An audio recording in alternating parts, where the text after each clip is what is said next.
बिस्मिल्लाहिर्रहमानिर्रहीम। अस्सलाम वालेकुम। मरहबा। सहर रमज़ान के साथ सच टीवी की ये सहर ट्रांसमिशन है और मैं हूँ डॉक्टर सरवत अस्करी।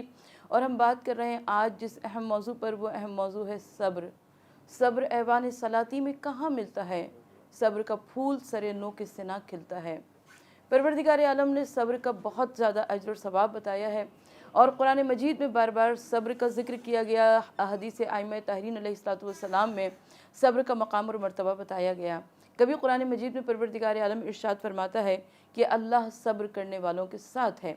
यकीनन जब परवरदिगार आलम सब्र करने वालों के साथ हो तो फिर साबिर को और क्या चाहिए। दुनिया साथ छोड़ जाए तो छोड़ जाए, अपने पराए हो जाएं, बेगाने हो जाएं, मगर फ़र्क क्या पड़ता है। जब रब्बुल आलमीन साबरीन के साथ है तो फिर साबिर को और क्या चाहिए। वो तमाम तर मुश्किलात में, तमाम तर परेशानियों में वो एक सब्र का सहारा लेकर कामयाब व कामरान हो सकता है।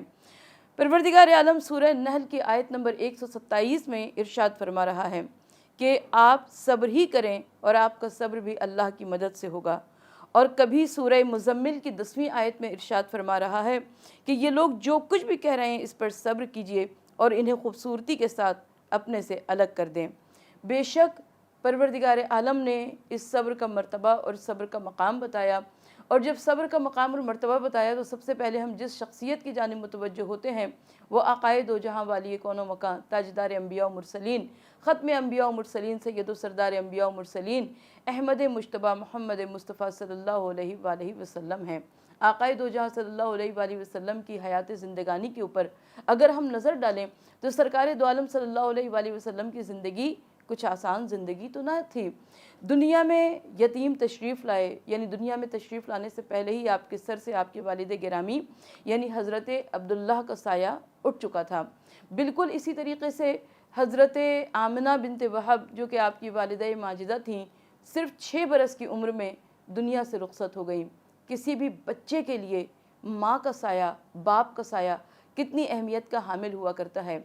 ये तो कोई उस यतीम से पूछे कि जो दुनिया में यतीम आया हो और जिसको अभी ज़रूरत हो माँ की भी, और वो माँ भी दुनिया से रुखसत हो जाए। लेकिन अभी बात यहाँ पर ख़त्म नहीं हुई, बल्कि अभी दर हकीकत आक़ाए दो जहाँ सल्लल्लाहु अलैहि वसल्लम क्योंकि हुज्जत खुदा हैं, आखिरी नबी हैं, वजह तख्लीक़ कायनात हैं और आका सल्लल्लाहु अलैहि वसल्लम के लिए परवरदिगार आलम कामयाबी की अज़ीम मंजिलों को आसान फरमा रहा है। सादिक़ और अमीन के लक़ब से मशहूर हुए, मुतसिफ़ हुए हज़रत मोहम्मद मुस्तफ़ा सल्लल्लाहु अलैहि वसल्लम, और जब ऐलान रिसालत फरमाया तो उसके बाद किस कदर मसाइब की मंजिल आई आपके ऊपर कि जहाँ पर अपने भी कभी कभार पराए नज़र आते हैं।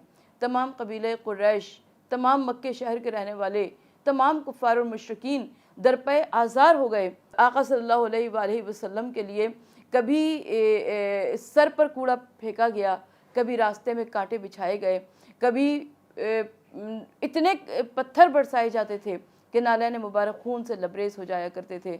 आक़ाए दो जहाँ सल्लल्लाहु अलैहि वसल्लम ने मगर सब्र के ज़रिए, अल्लाह रब्बुल इज़्ज़त की मदद के ज़रिए, अपनी हिम्मत के ज़रिए, इस्तक़लाल के ज़रिए, सबात कदम के ज़रिए वो अज़ीम सब्र की मिसालें कायम की कि ये वही मक्का था कि जहाँ से आपको जुल्म के साथ, जबर के साथ निकाल दिया गया था। और यहाँ तक कि आका सल्लल्लाहु अलैहि वसल्लम शब हिजरत मक्का मुअज़्ज़मा से रवाना हुए और मदीना मुनव्वरा पहुँचे।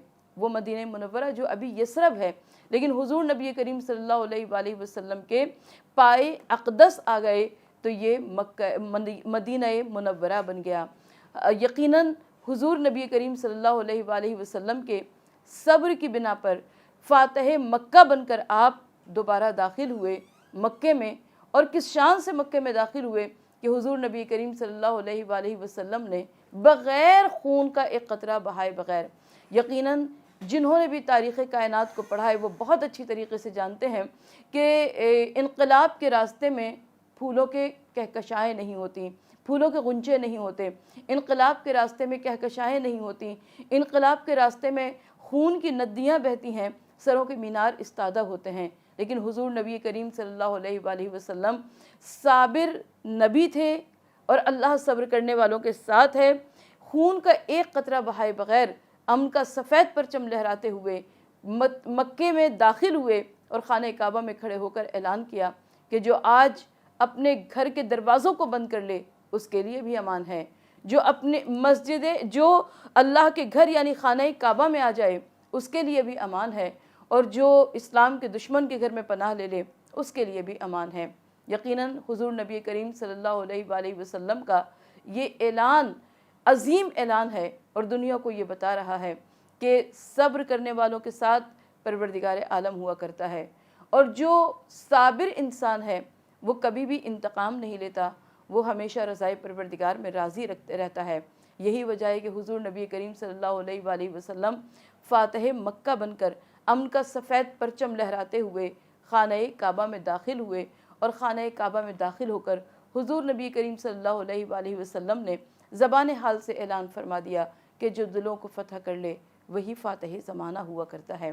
آج کے دور میں بھی بڑی ضرورت ہے صبر کی، جبکہ صبر کی کمی نظر آتی ہے، عدم برداشت نظر آتی ہے، لوگ بات بات پر ایک دوسرے کو کھانے کے لیے دوڑتے ہیں، بات بات پر ایک دوسرے کا گریبان پکڑ لیتے ہیں، لیکن آج اس وقت میں اگر ہم اور آپ اس اللہ تعالیٰ کے فرمان کے اوپر یقین کر لیں کہ اللہ صبر کرنے والوں کے ساتھ ہے، تو پروردگار عالم ہم سب کی زندگیوں کو تبدیل فرما دے گا۔ یقیناً اگر صبر کی منزل اوج کمال دیکھنی ہو تو ہم کربلا معلیٰ دیکھتے ہیں کہ کربلا میں جہاں پر امام علی مقام امام حسین علیہ السلام نے اپنے تمام تحفے راہ الہی میں فدیہ راہ الہ کر دیے، مگر زبان پر شکر الہی تھا، زبان پر شکر خدا تھا، صبر کرتے رہے، شکر کرتے رہے، اور یہاں تک کہ نفس مطمئنہ کی منزل آ گئی اور نفس مطمئنہ کا خطاب مل گیا۔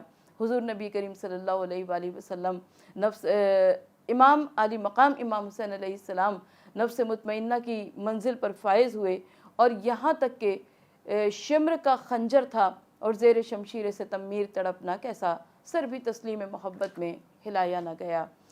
امام علی مقام امام حسین علیہ السلام صبر کرتے رہے، حضرت عباس کے بازو کٹے تو صبر کیا، علی اکبر کے کلیجے پر ابن انس کی سنا لگی تو صبر کیا، حبیب ابن مظاہر جیسے دوست کا لاشا خیمے میں لے کر آئے تو صبر کیا، قاسم اور اونو محمد کے لاشے خیمے میں آئے تو صبر کیا۔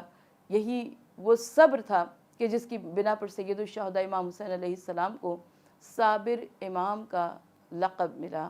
یقیناً آج میں اور آپ اگر صبر کی منزلوں کو سمجھ لیں اور صبر کے مرتبے کو سمجھ لیں تو اللہ رب العزت ہماری بھی مدد فرمائے گا، بالکل ویسے ہی جیسے کہ تمام صابرین کی ہوتی ہے۔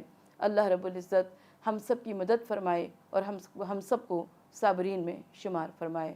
ڈاکٹر ثروت عسکری کو اجازت دیجیے۔ خدا حافظ، فی امان اللہ۔